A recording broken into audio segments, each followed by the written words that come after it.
Hi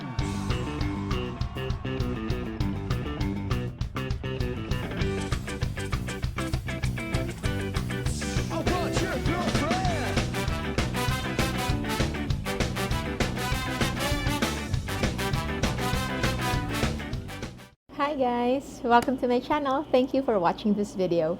This is your Diet Doctora, Dr. Josephine Grace Chua Rojo. And for today, we will discuss three things: sugar, season, and allergy, and how they are connected. You may think they are somewhat disconnected because they are so far from each other: the sugar, the season, and the allergies. And more so, not just allergies, but also inflammation and other diseases that are causing many lifestyle problems that we have today. So to start, we have to go back with our history. So by history, we mean the cavemen, the hunters and gatherers that our body grew up with or developed with, evolved with over time for a span of millions and thousands of years. Not the history that we can just see in the books like in 10 years, 20 years, 50 or 100 years, but going back, tracing back to 1,000 to 1,000,000 years or so, wherein our body developed to become the body that we have now, the human body of a caveman that is living in the modern day world. So if you imagine us here being in a tropical country, we are abundant with food. But honestly, by nature, we only have one harvest season in a year, and that harvest season is supposedly the only time that our body is used to taking in carbohydrates or sugar that is coming from fruits. And all the other times of the year, we are not supposed to be taking in sugar or carbohydrates. We are eating maybe nuts, but most certain root crops maybe, but mostly we are used to eating animal meat, or the ones that can be hunted or can be obtained in another times of the year. So in colder countries, they are divided into 4 seasons. One season of that would be harvest time. The other 2 would be a time of probably low to moderate food intake. But there is winter. In winter, it's actually fasting. And that is what we are trying to mimic here. Because if we don't, we are bound to experience the lifestyle diseases that causing majority of mortality and morbidity that we have in this world right now. So why is that? Because if you notice, this harvest time, this harvest season is the only signal where our body can tolerate carbohydrates or sugar intake. So whenever you eat sugar, it will signal your body, it will tell you that, oh, it's harvest time, so this is the time to build up through the hormone insulin. Whenever you take in sugar or too much protein, it will increase your insulin levels. When that insulin levels increase, your body will do its anabolic phase or build phase. It will build your fats, build your muscles, and build certain cells, for example, in your gastrointestinal tract, and even immune or inflammatory cells, supposedly to fight infections that are real pathogens like virus, bacteria, and certain fungus or maybe some parasites. However, this period of build of anabolic phase is supposedly reserved for the coming fasting period or food scarcity period, wherein you do not take in much food. You are not supposed to be eating too much carbohydrates or too much sugar.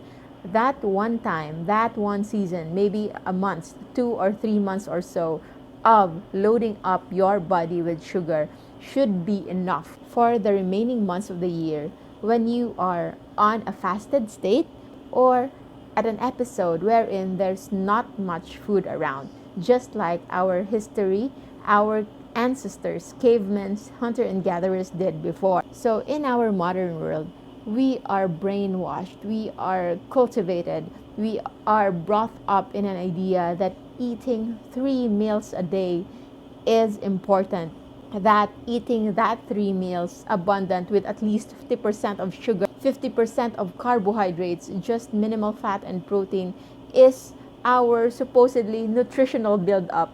This is such a very sad and disheartening case because our body needs to heal. and that healing process may be hindered with too much carbohydrate in the diet. If we eat 3 meals a day loaded with carbohydrates, 365 days a year, our body will go into a chronic fat storage mode. So that is a chronic anabolic mode. And what does it do when it comes to our immune system, when it comes to inflammation and infections? Instead of just cellular repair, instead of just cellular regeneration, it can go beyond that. It can go into dysregulation. It can go to cellular differentiation, wherein too much of a good thing is actually not good at all. In this case, when your body is supposed to be battling only pathogens, now because of too much of this inflammatory process, too much of this hyper responsiveness, it becomes too sensitive that even stuffs that are neutral, even things that are not really pathogens, they react. Our body reacts like it's a pathogen. And that is what allergy is all about. This is hypersensitivity. This is hyper responsiveness to neutral stuff that are supposedly not damaging to our body. For example, pollens. So pollens by nature is not damaging. By nature, our cavemen, our ancestors, those people who are actually not used to eating carbohydrates do not have pollen allergies, do not have dust allergies, but those people who are into high carbohydrate diet, high sugar diet, has hypersensitivity reaction to these kinds of what we call now as allergens.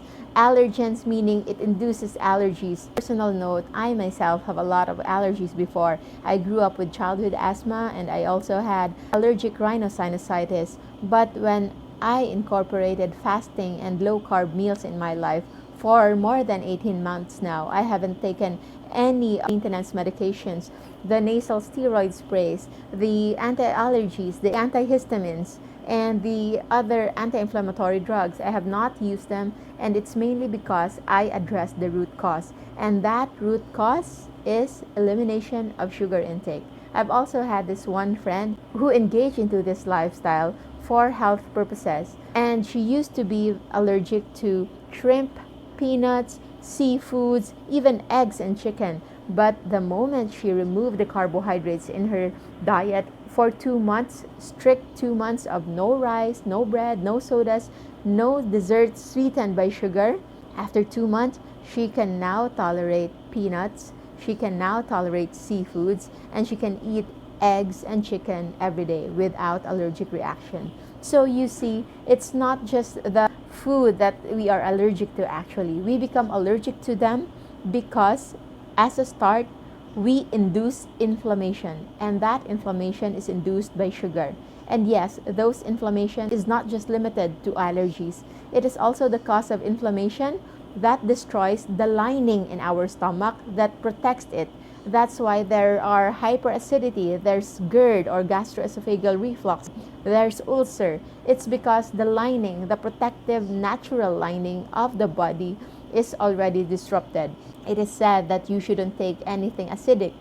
I tell you, I love vinegar and I love lemon juices that are very, very acidic for some, but I take it as is on an empty stomach. I haven't eaten and I'm okay. It is because my lining, my stomach lining is protected because I do not eat inflammatory foods that are damaging my lining. So for those of you who have gastritis or who have GERD, who are afraid into committing into a low carbohydrate lifestyle and intermittent fasting, it's okay. You may not do so right then and there, but you can try to eliminate first the simple sugars in your diet and those carbohydrates, which includes rice, bread, desserts, sodas, drinks, and those sugary foods, and see for yourself. Give it 3 days and slowly the symptoms will be gone and you can now even tolerate black coffee and even other foods that before might have triggered a lot of excruciating pain in your stomach.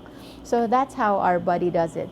That's the reason why sugar is supposedly to be taken just once a year. Not really one day, but one season in a year, and fast the rest of the year. But in this modern world where food scarcity is no longer a problem, our problem now becomes food abundance. Too much of a good thing. And it is now that it is important for us to incorporate intentional fasting, as if mimicking the way our ancestors did, the cavemen and the hunter and gatherers, so that we can achieve the health, vigor, and energy that they used to have. And that would be all for now. I hope you get a little from it. I will have a part 2 on the analogy of allergies and food abundance for you to be able to fully understand it. For now, I hope you get to subscribe to my channel in YouTube or follow my page, Dr. Josephine Grace Chua Rojo. Bye-bye. Stay low carb, stay safe.